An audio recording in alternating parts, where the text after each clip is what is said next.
Hi, Shabbat Tov everyone. I hope you all had an awesome Shabbat. Just an update here from Israel. I'm with my son. We're going to pick up my daughter at the moment, just from my in-laws' house. She was there for Shabbat. Just Nick, an update within regards to this Shabbat. It's very interesting. I was in synagogue on Friday night for Kabbalat Shabbat, and obviously we sang Lecha Dodi, said Shir Hashirim. Literally, as we were saying the Baruch Hu, we heard a very, very large siren noise that came up. The siren, a loud one we didn't have in our area for a few weeks actually, but it was suddenly. So the rabbi there, because this synagogue hasn't necessarily got a safety room in it, it's like a temporary structure, because naturally it's not going to be, we're looking to build on the synagogue and build a new premises with all the safety equipment, with a large play area for kids, with a large courtyard with potentially a big hall inside of it. So he said, look, there wasn't that much time to get to a building. He said like this, the rabbi did, there was like 30, 40 of us in this temporary structure. We stay here and we keep davening.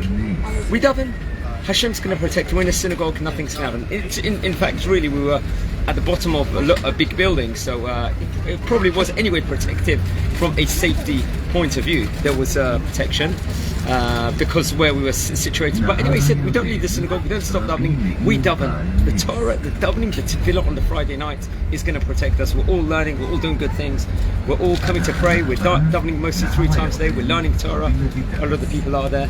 So we're going to pray, and we heard massive booms. It must have been quite near us actually where it landed, and I believe the Iron Dome intercepted at the end. It was a bit scary, but you know, these things, we're living in Israel, so as we take all the benefits and the loves within regards to this fantastic country, unfortunately we've got these people that we're living next to that are causing all these problems. So yeah, I'm just going back to pick up my in-laws. We're actually in quite a Hasidish area at the moment.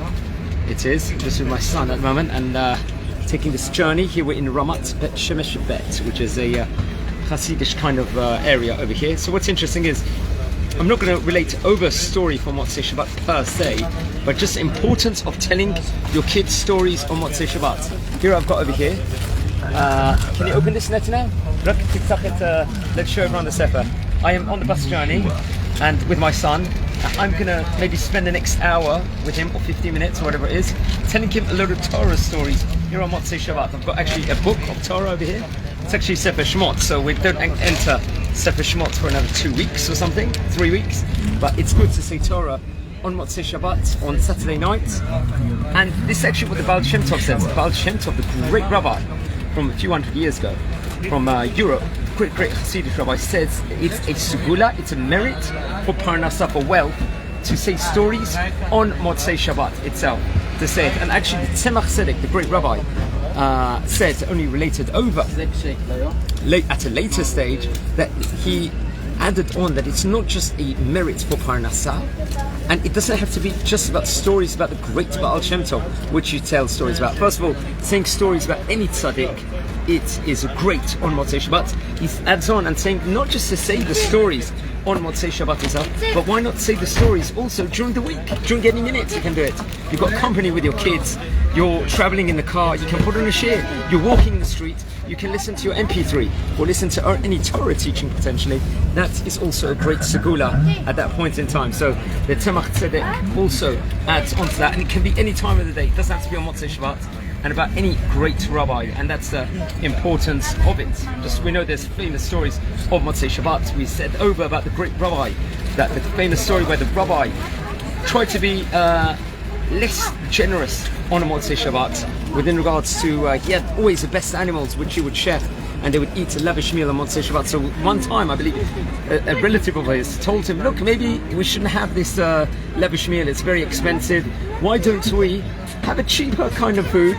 And you know, it's chabal al azman. And then what ended up happening was this very lavish meal which they would have ate was eaten at the end. This animal which they saved for another time because they want to save money was eaten over by a lion at the end as a retribution, because they try to be stingy on Motzei Shabbat. So it's good to eat fancy food on Motzei Shabbat, but it's very important, friends, that we say stories the whole week. We don't limit it to Motzei Shabbat itself, but the segula, there's an extra merit on Motzei Shabbat to learn Torah. There's an extra merit to say Tehillim, to say Psalms on Motzei Shabbat, and there's an extra to just do good things and to be immersed in saying Tehillim, saying brachot, saying tefillot on Motzei Shabbat. It's an opportune time. It's a time where we can really grasp the opportunity and to do many things. So yeah, so just another update here from Israel at the moment. We're just traveling here to the city of Elad at the moment. Anyone will recognize it. I did a video only in Elad. It was, I believe, on Sunday. It was just a few days ago. We did a video and we all went to the city. As you can see, this is just a background. It's a night vision over here. This area, this is all quite a religious Haredish area, ultra-Orthodox area, and it's good to say. But just as a slip bit, today also happens to be the Hilul at the yard site of a famous rabbi from Syria. His name was Rabbi Chaim Shaul HaKohen Dweck, famous rabbi from Syria. It's his Hilul. I just did a video on him 2 days ago, so please watch about him and light candles in memory of him. He was born, I believe, in the year 1857, 1858, and passed away in 1933. That would have been, I think, the same year as the Chafetz Chaim passed away. He was a famous rabbi who moved to Israel later on in his life. A great tzaddik. And there were many great rabbis from Syria, from the Syrian community over the years. There was. So I'd very much recommend, if anyone's got time on their hands, especially today, read, watch and learn about the great Syrian Chachamim, the great Syrian rabbis as well from yesteryear, because it's very important. It's going to be also the Hilul of a great rabbi in 2 days time, of Rabbi Gabriel Dvarshvili, and he was from Georgia, and many people, Georgia next to Russia, many people might not know, but the country Georgia itself had very flourishing Jewish community, especially before the Holocaust and stuff like that. So I would try and do some videos on some of the great Syrian Rabbanim over here. So guys, I am going to leave you with some scenes over here. I'm just say Shabbat Tov to everybody. There's my son at the moment, he's over here.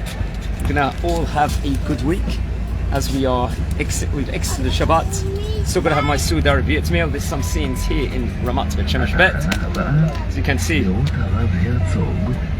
So it's very interesting. We're in a place, in all these streets here in Ramat Bet, pretty much are named after Rabbanim. So this street is called Rabbi Herzog, and it's called Storot Nahari Arden. So these Nahars, Nahari, Korn Nahari, then you've got all these names that are attached to a lot of these streets, a lot of these areas. It's got religious connotations too, from the Bible, from the Torah, and it's got a lot of names of the different Rabbanim over here. Here's a big supermarket right behind me. It's called the Yesh, a popular store, and this is a big shopping area which the Hasidic people have. So I'm going to leave you guys to it.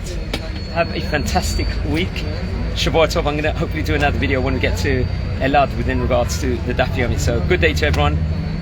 Shabbat Tov. Remember, next week on Friday it's going to be Asara B'Tevet. So get ready for that this week. Be aware of that and enjoy. I'll leave you with some of the scenes here as we exit the journey over here.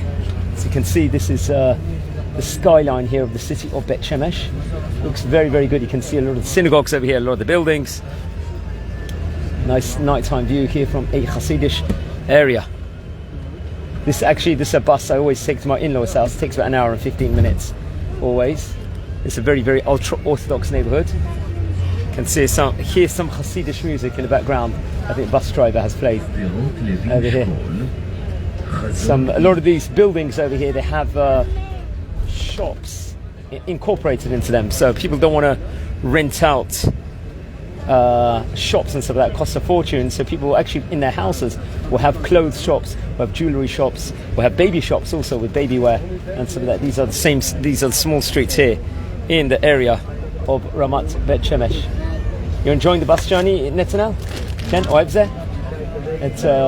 There's a famous wall which I love around here. As you can see, this is the main street over here. Got the palm trees over here. It's just some rocks and some more buildings. This is it. Yeah, this is the main street. We're just coming in a bus journey. I'm just going to keep you all guys on here. Anyone that's watching. Oh, this is a very big synagogue here. Actually, my nephew actually lives right next door to here. My nephew, my wife's nephew, really. It's a famous synagogue here. Very big Sephardi synagogue here. This road is actually called Sfat Emet also. So guys, and by Rehov Chazanish.